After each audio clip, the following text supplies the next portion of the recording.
magandang tubo ng mais para sa magsaganang ani. Nandito po ang Tito Martha. Para gagabayan po kayo sa ating pagmamaisan. Ay, magtanim po tayo ng mais ngayon. Ang gamit po namin binhi is Decop 8131.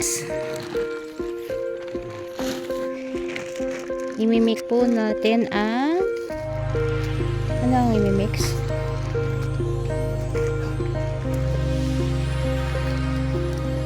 Isang pouch na, actually half pouch ng Marshall. Sealed na siya. And Marshall din.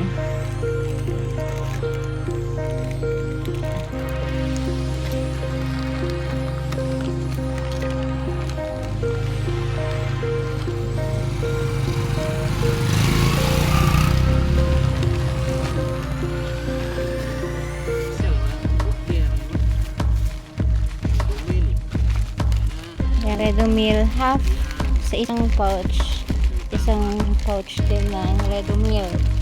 Para saan gani ang Redomil?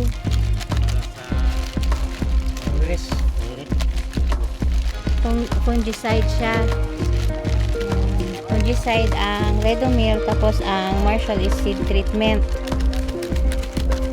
Tapos etong isa ano yan? Ayun, foliar. Gano'ng karami ang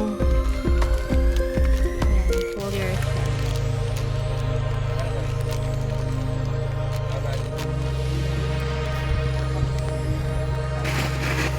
Yan, bago natin itanim, kailangan natin yung mga mixture na yon. Ang galing nila mo.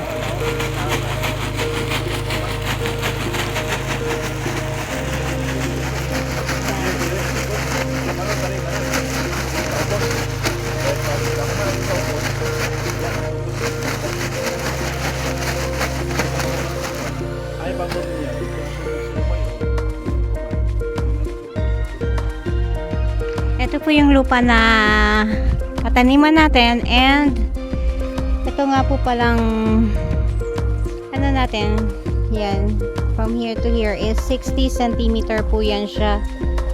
From my last video na pakita ko naman po sa inyo kung paano po magtudling.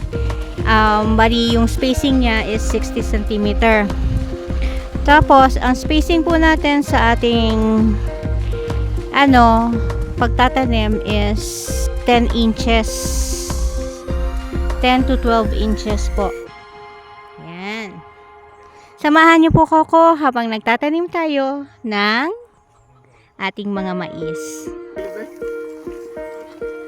Yan po yung ating mga nagpupuay or nagtatanim ng ating mga mais. Yan.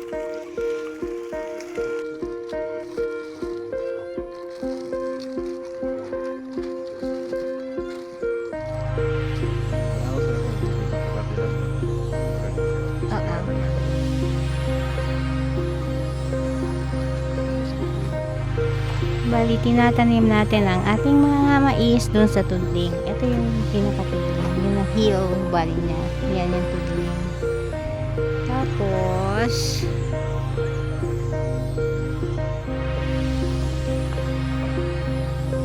puntahan ko lang sila, ha?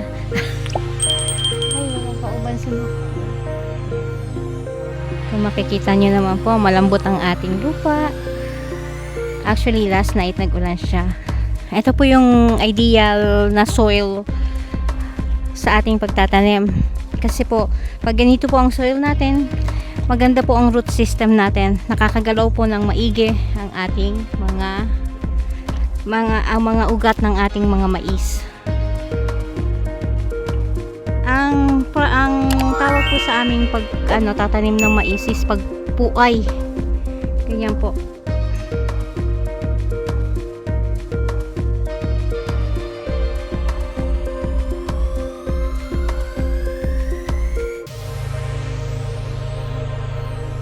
Bali, ang difference po from one to the others is 10 to 12 inches po. Para po mas nakakagalaw po ng maigi ang ating mga mais.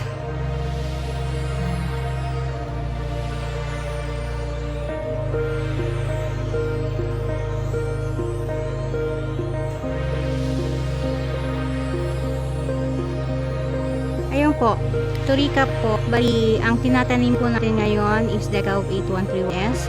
Disclaimer lang po, lahat po ng products na nababanggit ko sa ating mga videos are non-sponsored product. Tapos yung pamamaagi po namin at ituturo ko dito sa ating mga videos are all based on our 2 decades of corn farming. More than 2 decades of corn farming. Ito pong ating process ng magtatanim, tawag po dito sa amin ay puay. Bale, ang difference from one corn to the other corn, one seed na paglagay nila, yan, pag ganyan, is 10 to 12 inches. Tapos, ang kalalom sa ilalim ng ano, is 2 inches.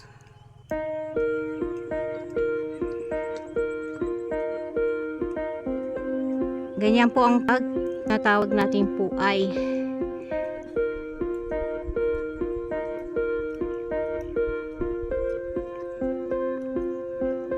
Again, ang difference from one corn to the other, from one seed to the other seed is 10 to 12 inches. Tapos ang depth niya or kalalom sa pagtanim ng ating mais is 2 inches.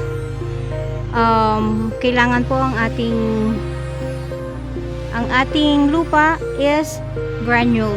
Kung po pwede pong granule siya, mas maganda po. Kasi mas maganda po ang tubo ng root system ng ating mga mais. Pag maganda po ang tubo ng root system niya, mas sakto po ang nakukuha niyang nutrients from our soil.